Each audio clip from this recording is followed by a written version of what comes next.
su capítulo de criminalización de esa protesta. Varias causas.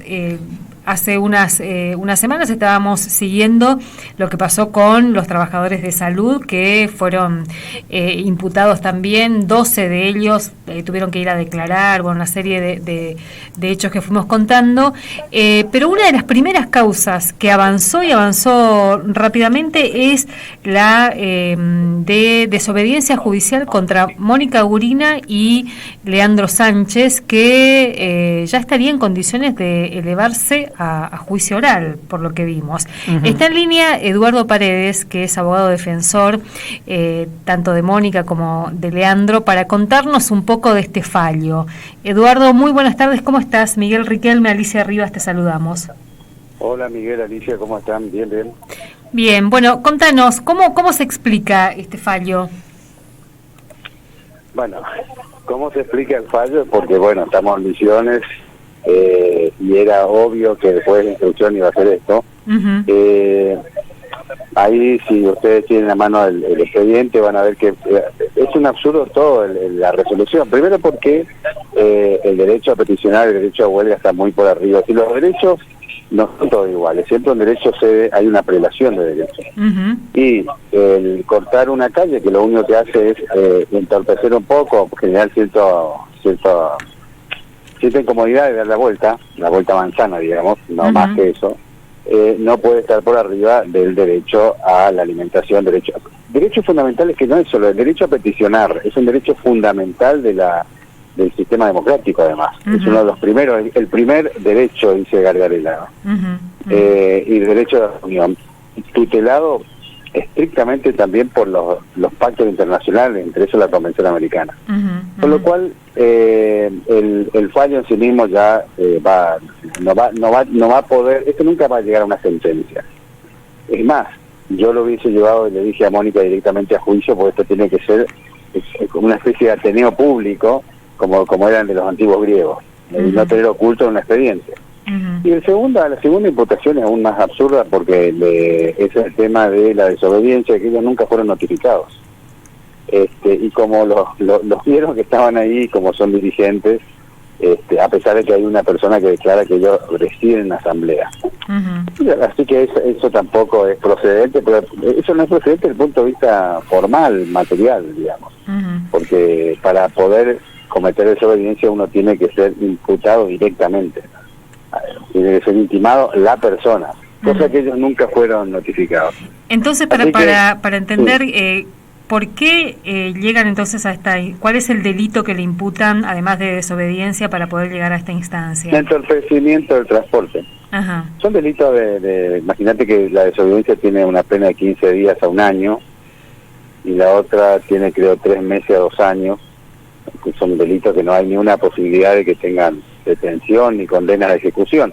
Pero es una cuestión simbólica que debería haberse debatido públicamente en un debate, o sea, en un juicio.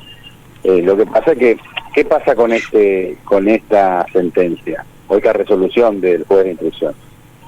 Tiene que ver con todo lo que pasa, no es únicamente en admisiones, pero estamos acá con la división de poderes muy en crisis, la independencia judicial muy en crisis. Este fue un tema que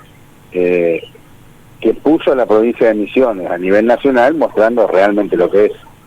Y no van a tener la dureza obviamente que tienen con los policías, porque la tutela sindical que tienen los gremios, en este caso de maestros, y más Mónica Gurina, que es un referente, pero ciertamente le genera una molestia.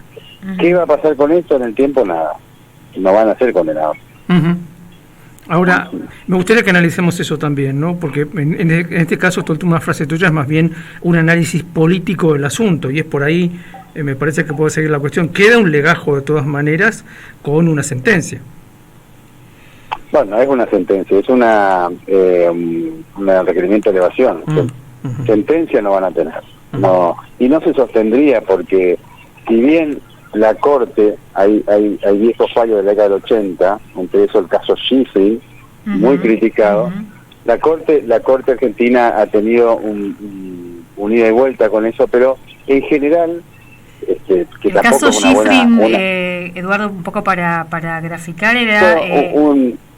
la maestra del sur. Sí, que una docente que fue judicializada también por protagonizar o por estar en un corte de ruta, y uno de los que cuenta toda esa lucha es el propio Zaffaroni, ¿no?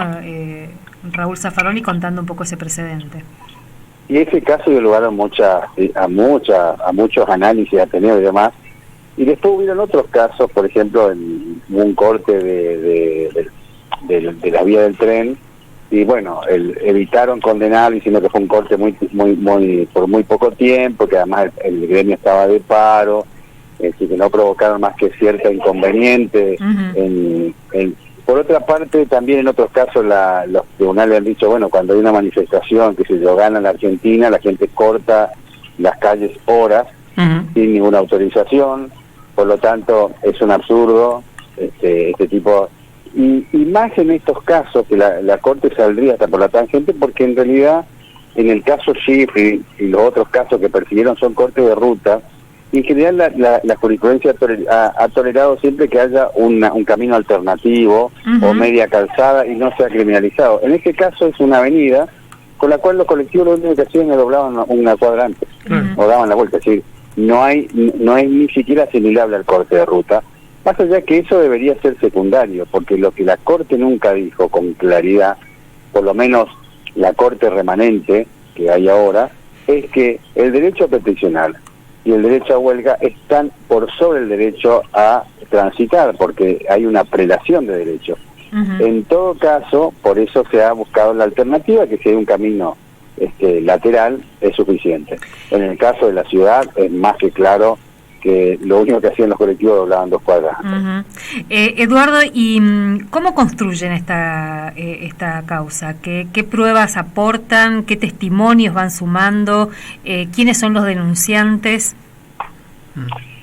Bueno, los denunciantes, aparte que actuaron de oficio, fueron algunos comerciantes, que tampoco no existe el derecho a no ser afectado y por pérdida de venta. Eso lo agregan ahí, pero eso no está en la ley.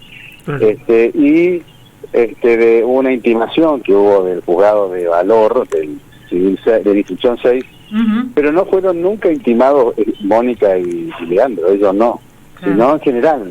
Y es más, ellos mismos rescatan que hay no ponen el nombre de la maestra que les dice, bueno, nosotros tomamos esta cuestión en la asamblea. No. Y entonces, como ellos son los voceros, los imputan por ser voceros, pues ellos nunca fueron intimados, con lo cual el delito de desobediencia no es típico, sino no se sostiene materialmente. Ahora, y el otro es una cuestión constitucional, que pretender que el juez de instrucción hubiese hecho lugar de sobrecimiento es, que yo le había dicho a ellos, es poco, digamos, realista. ¿Y cuál es el fin de estos expedientes? ¿Cómo terminarían? Y lo mandan al correccional y los dejan prescribir, porque tienen un plazo de prescripción muy bajo. Claro. Es lo que pasa. Que no es yo creo que no es una buena salida dejar prescribir, sino que creo que esto tiene que convertirse, pero obviamente eso lo deciden ellos, en un ateneo donde públicamente se debata este tema con ellos, porque son además referentes dentro de la educación misionera y de los gremios los dos. Hay otra cosa que quería preguntarte. Entiendo que no es un caso en el que estés trabajando puntualmente, pero otro dirigente gremial docente también es apuntado en otro episodio frente a la legislatura, denunciado, y resulta que no estaba ni en la provincia. Es decir, ahí aparece de nuevo el tema de que te preguntaba hoy Alicia. Bueno, ¿quién denuncia? En realidad, no sé, puede ser pueden inventar a alguien o actúan de oficio. En realidad lo que hay es una molestia al poder real de la provincia. Es eso lo que molestan. Los únicos resistentes, yo siempre les digo a Alicia, le digo inclusive se lo dice a Mónica, los únicos resistentes que quedan en esta provincia son ellos. Son las únicas voces disonantes, porque realmente hasta con esta legislación que han sacado del fiscal y de estas modificaciones inconstitucionales, pero que muestra el interés del sector político hegemónico de acá hace más de 20 años, de silenciar todas las voces y todas las críticas, inclusive gremiales, porque ellos son los que muestran el verdadero estado social de la provincia. Ahora, entonces, Eduardo, pensaba un poco también cuando hablamos con quienes fueron imputados o quienes están imputados en varias causas, porque bueno, en el caso de Mónica y Leandro también están imputados en el otro expediente, en lo que se conoce como la causa de la legislatura. De hecho, la semana pasada hubo una movilización hasta la legislatura y los imputados se quedaron, creo que en la comisaría segunda, ahí enfrente, hasta ahí marcharon. ¿Cómo es esta acumulación y qué impacto también tiene un poco en términos legales esta acumulación o esta serie de causas? Bueno, en esa no hay una causa realmente, lo que hay es una restricción, Ajá. digamos como una medida cautelar sin causa, porque en realidad había una denuncia ahí, pero ella ni siquiera fue vista, Uh-huh. que estimo que ahora a fines de este mes esto cede, o sea, queda sin efecto. Yo creo que ya está inclusive sin efecto. Uh-huh. Pero voy a ir a ver, es decir, ahí ni siquiera fue llamada indagatoria, no, lo que ocurre en la realidad, en lo que ocurre en la provincia es, no es el único lugar, pero bueno, es realmente tragicómico, pero bueno, es peligroso. Uh-huh. En realidad ahí no tiene una imputación directa, por ejemplo, qué sé yo, de haber intentado, porque hay delitos como intentar impedir el funcionamiento de los poderes democráticos o daño.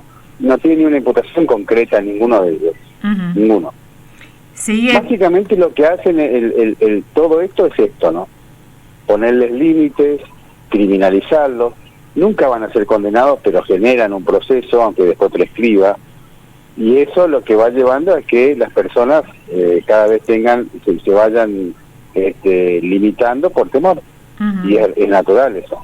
Ahora, en el fallo también aparece una cuestión, lo decíamos un poco fuera de aire, se mete con el derecho a huelga, dice, bueno, el derecho a huelga, como todo derecho, tiene límites. Después también habla de la representatividad que tienen tanto Mónica como Leandro, y lo toma eso como para justificar, entre comillas, que tenían algún tipo de incidencia o algún tipo de poder sobre los manifestantes y sobre la medida en sí. Bueno, eso, a ver, no te olvides que estas resoluciones, si bien firma el juez, las escriben para salir de atolladero. Primero, está claro que ellos deciden la asamblea. Uh-huh. Ellas son los voceros. Eso no es una corporación, una fuerza militarizada donde haya ordena algo. Eso es todo un absurdo. El tema de la desobediencia es atípico en términos, ¿por qué? Porque ellos nunca fueron intimados. Uh-huh. Y lo demás, lo que está en juego es el derecho a la petición y la protesta.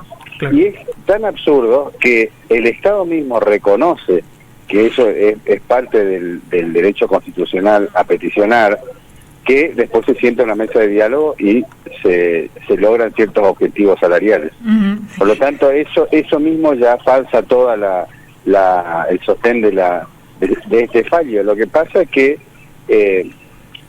te vuelvo a decir, ¿qué es lo que van a hacer con esto? Si va al correccional, lo dejan prescribir. Uh-huh. Porque lo que no tratan es de volcar en una resolución y sobreseer con estos argumentos, de que hacen uso del derecho constitucional y convencional a peticionar, que además refleja el estado social y estado real de la provincia. Eso no lo van a dejar nunca plasmado en una resolución. Uh-huh. Claro. Eduardo, bueno, seguramente... esto que vos decís, se eleva a juicio, pero no hay una fecha, no hay un tribunal que se haya constituido, quedó ahí. No, esto si se eleva va a un juzgado correccional. En la provincia, en la ciudad hay dos. Uh-huh. Uno es César Jiménez, que ustedes lo conocen, sí. Uh-huh. Y el otro es Marcela Leiva. Y ahí quedan. Y ahí prescriben, porque como tiene uno prescribe al año, uh-huh. y el otro a los 2 años, no, o sea, nunca habría juicio en la realidad, pero eso tampoco es una buena solución. Uh-huh, pues yo creo que esto tiene que convertirse en un ateneo democrático, pero no creo que logremos acá. Sí, no hay ni un riesgo para ellos de condena, nada. Uh-huh. Eduardo, bueno, muchas gracias por este tiempo. Gracias a ustedes. Gracias. Hasta luego. Bueno, ahí, ¿cómo avanza también?